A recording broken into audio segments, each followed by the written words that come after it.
See how well the internet works out here. What's that? Money makes a world go round. It makes a world go round. Money makes a world go round. It makes a world go round. Money makes a world go round. It makes a world go round. Money makes a world go round. It makes a world go round. Money makes a world go round. Yeah, money make a world go round. It's money make a world go round. Yeah. Yo. Conrad, what's up, Gyi? What are you doing?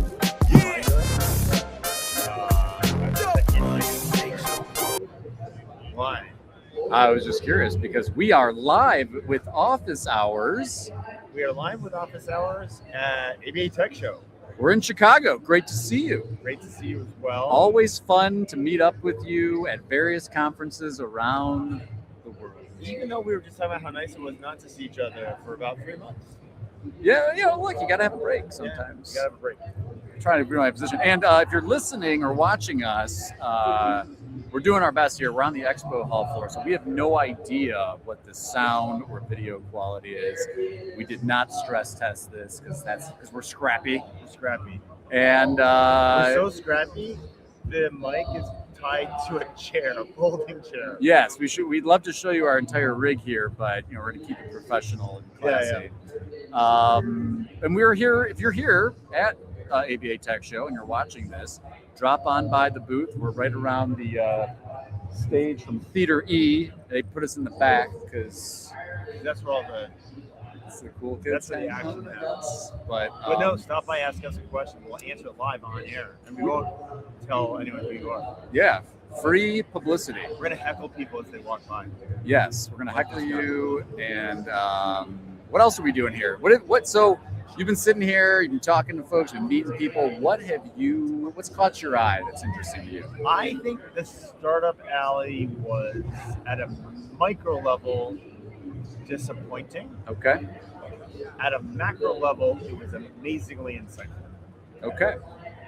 Interesting. Tell us a little bit more. There you go. Yeah. So there was only one product that was not built predominantly on AI. I think that is correct. Okay. I'm probably wrong about that, but I'll say that. And interestingly, that was the one product that won. The Callbox. Coalbox. Coalbox? I think it's Callbox. COLLBOX. That is it. So it was the best idea with the worst name. Great delivery, great presentation, great positioning. But the reason I liked it is because it was addressing, or at least working to mitigate, the worst part of owning your own business, which is chasing after people who owe you money. Which is honestly, you asked me this the other day. Would you rather chase money or fire someone? And I think like firing someone while it's hard, it always turns out better. Even in the short term, right? Like that you needed to move on, and there was a reason for that. Collecting money from people, like that was already supposed to have happened. Like you're not moving anything forward.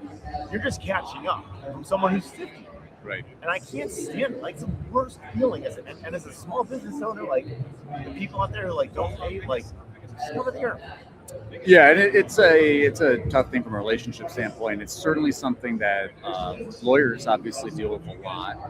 I think a lot of the legal industry reports talk about collection being a big challenge for law firms. Law firms are small businesses, and a lot of their clients, maybe there's some financial issues. But I think one of the things that we really liked, or I don't want to speak for you, but I really liked about Callbox is that it really reduces the friction across a variety of different ways to re-engage your accounts receivable. And that's the key here. For me, what I thought was cool about them, and I thought it was going to be another AI solution.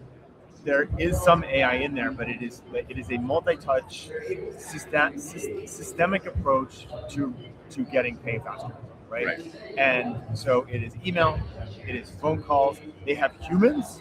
Right, and it's texting. Like there's a panoply of ways to connect with someone. So you are politely and carefully trying to get paid, which I thought was easy. Yeah. But my big point was it felt like a lot of the presenters had taken something that they built for in-house AI and then put a name on it. They maybe didn't even get their own email address. They're still using their Janet@lawfirm.com. So they didn't even have that. Like it was like, here's the AI thing. It was more like a show and tell AI. This is what we're doing at our firm, and we just slapped the AI sticker on top of it. But isn't that necessity is the mother of invention? I mean, isn't those the best stories? Lawyer uses tech at their firm and then turns into a business. That is great marketing spin, and it never actually happens. I think for me, one, just having some empathy for folks, it's a tough thing to do, to get up there and pitch. Yeah. And I like that you're empathetic. Yeah, thank you. I'm working on that. You're a better person than I am. My self-improvement. But my thing about it is that, there is a certain amount of talent and skill to actually doing the pitch. And we have a visitor here. Yeah. We have a visitor. You Welcome. Want to ask a question? Are you a stream settle? No. You just grabbed their goodies? All right. What's the best goodie here? Ooh, that's a nice act. We'll give a shout to Action Step. Yeah. Very nice bag. We're talking It looks swag good. here at the show. Flashlight.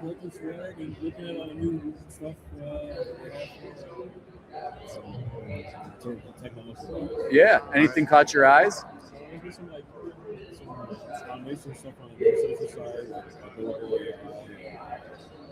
You thought billable.ai was cool? Yeah. What can you here? Watch this. Can you describe billable.ai? Yeah, so basically billable AI just allows you to kind of keep track of your client work and down to claiming down to the minutes. Makes things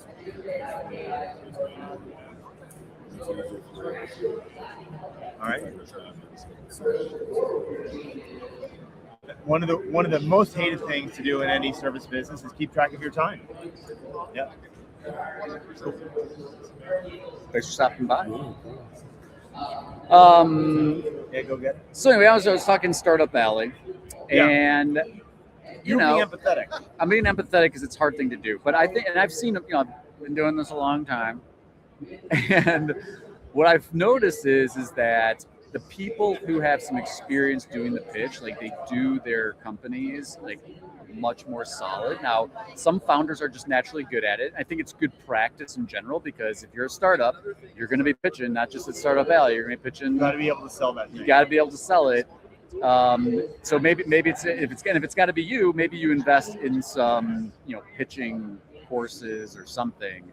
But it makes a huge difference because even some of these companies that I thought had a good solution, like the solution itself was good, but it got lost, and you could tell just like watching audience members where, for a variety of reasons, like the pitch just didn't deliver.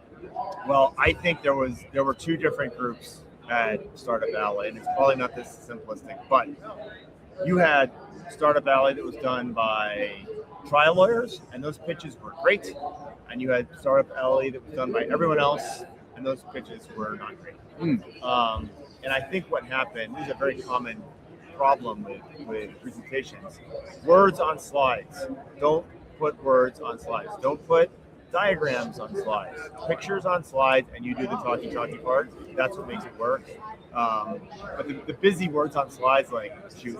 Yeah, bullet point, or what's the phrase? Bullet points kill kittens, they say. Bullet points kill kittens. What is wrong with you? I've heard that before. I think Greg Gifford uses that Greg a lot. Gifford. Yeah, he tells me that all the time. What else we got going on here? We mentioned we had the pleasure of attending the Smokeball and 8 a.m. events last night. Again, I think for me, my takeaway is like the conversations and the relationships and the networking, like that's why you come, right? Like a lot, every one of these companies, you can get a demo online. Yeah.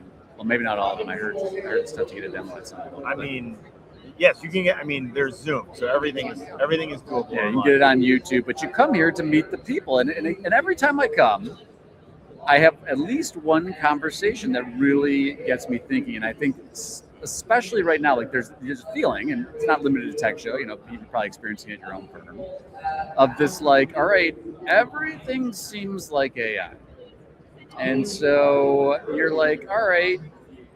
This is going to help. The pitch here is lawyers plus tech helps you be a better lawyer, provide better service, be more efficient, lean into the human side of being a lawyer. But I keep coming back to this idea of like, okay, that's all well and good. Doesn't it still mean that you just don't need as many lawyers? And then on top of it, you've got these other like strange forces where you've got like, some of these tech companies that you alluded to, maybe you said it in a more judicious manner, but they're really just ChatGPT wrappers or Claude wrappers. There's a lot of wrappers. A lot of wrappers going on. I think the big difference will be not just there's this concept. I think the concept is broken at this point in time where I'm going to build something in my firm and then I can take it out and everyone's going to want it like that, and it's a product.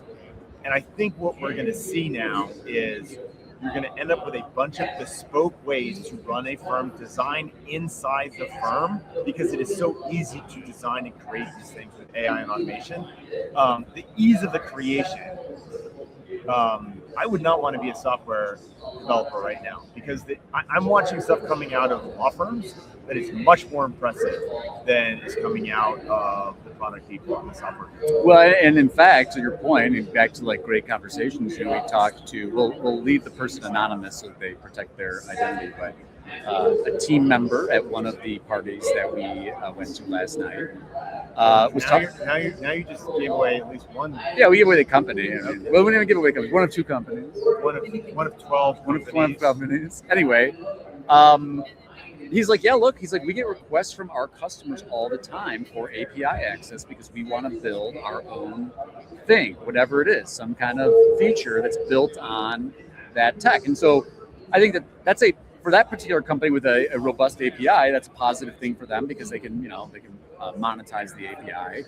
But even if we don't get to full vibe, because everybody's talking about vibe coding, and I'm like, look, not everybody's dog collar. Not everybody's gonna be a vibe coder, but certainly there are a lot of lawyers and technology people that the barrier to starting a tech company it's as low as it is to start an marketing agency. It's or lower. Right? Lower. It's lower.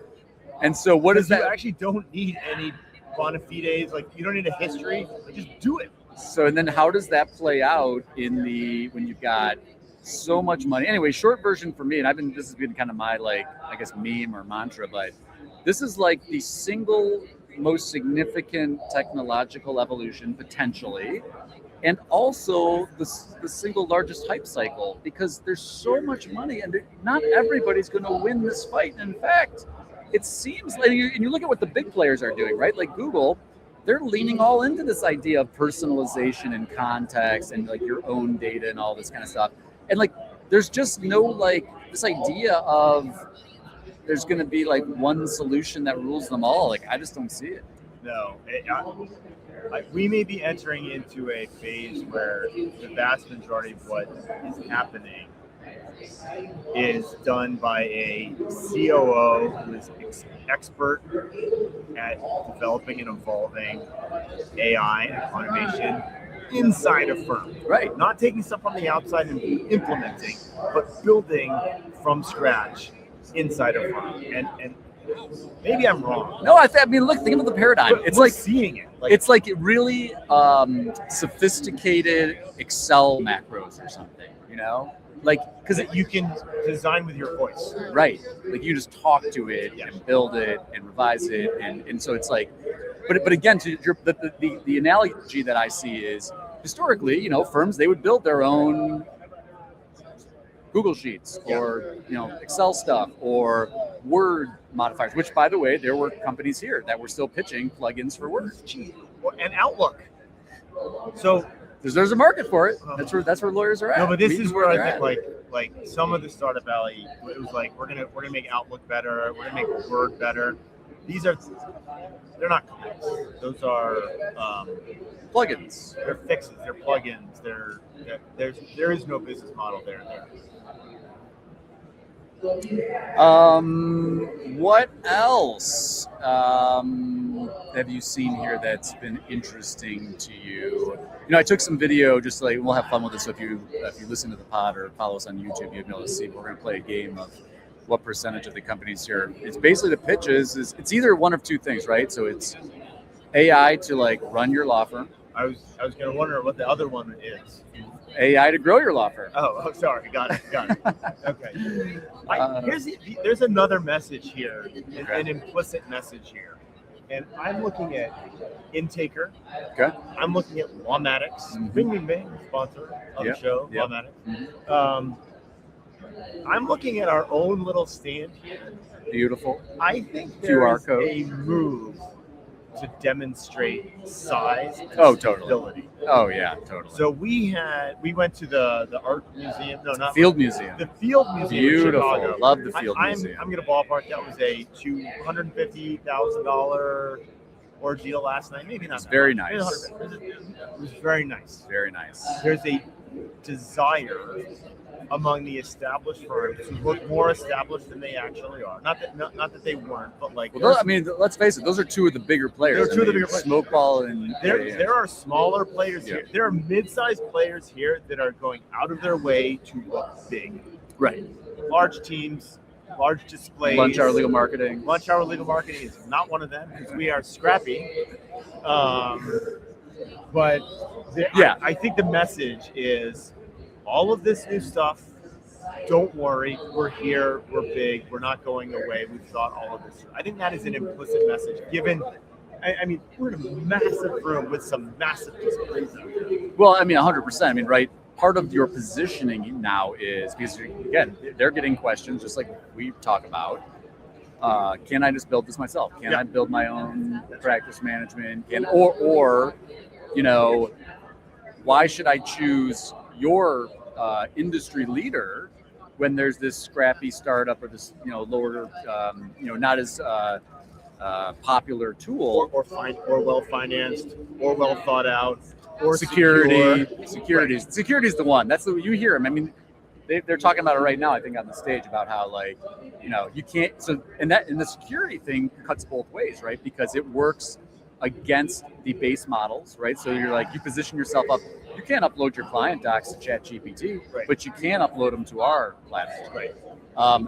You can't trust this, someone that just cobbled together this vibe-coded thing, but you can trust our, SOC, HIPAA compliant machine. So and the risk-averse nature of lawyers suggests to me that the larger companies have an amazing leg up, and they're leaning into that really hard. Well, and here's the other thing too, and I think the other thing that coming to these shows, at least for me, is really a level set and a perspective shift. Is I was talking to a lawyer, practices in Indiana. I'm like, what's going on in your community? Like people adopting AI, ChatGPT, like they putting all, they using these tech to replace lawyers. He's like, no one has even any clue. Really? Yeah. Oh, so this is our bubble. This is the key. I think. Well, it's not. I would say a bubble is too limiting, but I do think that there's this stratification between these people who are tech-forward AI adopters and people who are like, this can't be trusted, and it doesn't work, and it hallucinates, and all this kind of stuff. And that's going to have a consequence in the marketplace. And I'm not saying that one's necessarily the right way to do it, because again, for me, this is where I'm at in my journey with this stuff. It's obvious that there are ways to use it that are extremely valuable, but not everybody's using it exactly the same way. And I think the easy one for us is, we think about this in publishing all the time, right? Like you can hook your ChatGPT API up to your WordPress API, crank out pages. That's a poor use, but using it as a collaboration partner in creating content, extremely effective to tease out new ideas, brainstorm, ideate, edit, yada, yada, yada. Right? We're excited to, a little teaser here, to introduce you to Claudia in a following episode. Yeah, so I can't wait for that big announcement. Very exciting things going on Lunch Hour Legal Marketing. What else? If you are watching and paying attention, drop us a comment if you've got a question about Tech Show or really a question about anything, or just to tell us that you can hear Conrad's mic. Oh yeah, that would be interesting. Because I think you can, because we've seen a little green. Banana. Yeah. I like to eat bananas. It looks There you legit go. to me. All right. What else we got for Lunch Our Legal Marketing coming up here? We've got some exciting. We're going to be seeing more of each other in the next coming months. We've got Pilma coming up. Yep. We've got, I'll be at the Iowa State Bar. Okay. I will not be there for that one. But We've got a seat at the table. If you were, talking about interesting changes to the world, Tim Mackey, sorry, I keep saying McKay. Tim Mackey is having a conference on, I want to say May 9th, if I have that correct. 9th or 6th. Yeah.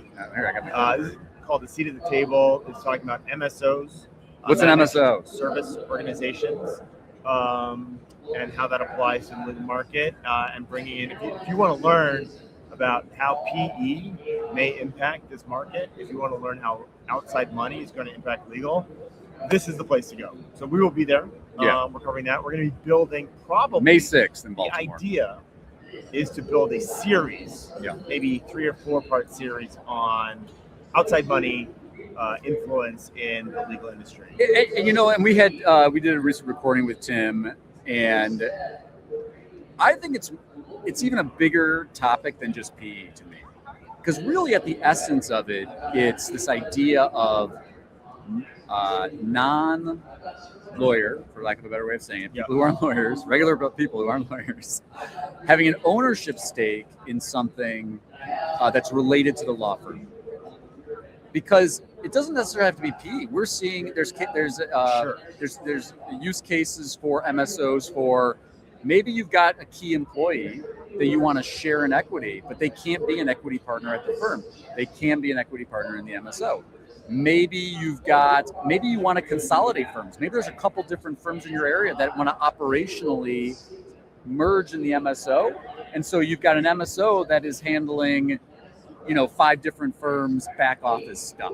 And maybe they're not, you got to think about the competition. You got to think about all of the ethics rules and that kind of stuff. But that's what this conversation is going to be about. That's what this event's going to be about. The other big part of this is we often think about it as non-lawyer ownership. I look at it completely differently.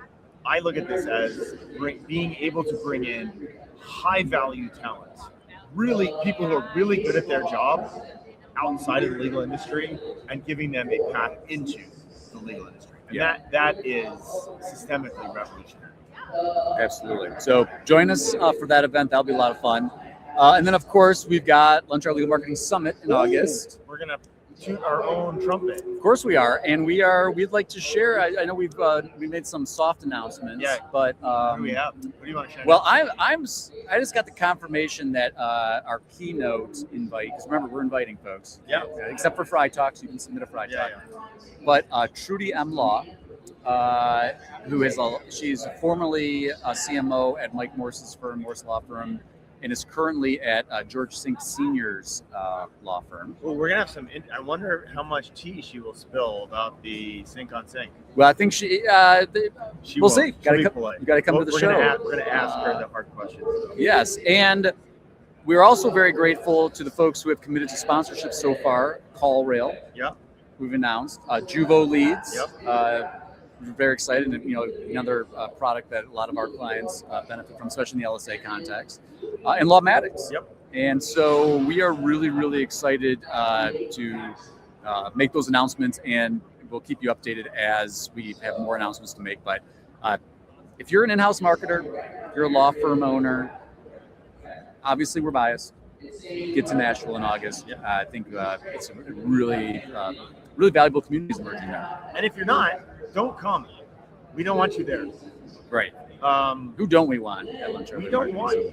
Listen, and I'm name names. Glib. No, name names. We're live. I can give you some names. No, yeah, the name's live. But I don't mean to sound glib, but Be glib. These conferences are. The value of the conferences are reduced by the omnipresence of vendors, and we're looking at minimizing the volume of non-lawyers or non-in-house marketers because the vendors dilute the value to everyone else. And so don't come. Please don't sign up. We'll make fun of you from the stage, and we'll cancel your ticket. There it is. What else we got? Anything else that we can report live from Tech Show? Beautiful weather here in Tech Show. I'm grateful that they moved it to March because doing it in February is a little bit chillier. But we were outside last night; it was super warm. Yeah. Beautiful night in Chicago. So I'll give you some content that's going to be coming out. We're gonna right next to us is Mega AI that gets you more customers. Mega handles your marketing so you can focus on running your business. We're going to invite Mega to do an interview with Lunch Hour Legal Marketing. How are they going to put us out of business? I am pretty certain that they have no idea who Gyi and I are. And So why would they? we are just going to let them walk into whatever traps they walk themselves into, and we'll see what happens. That's what we do. Thanks for joining us for this episode of Office Hours. As always, we do Office Hours every Thursday, so I'd love to hear from you. Thanks so much.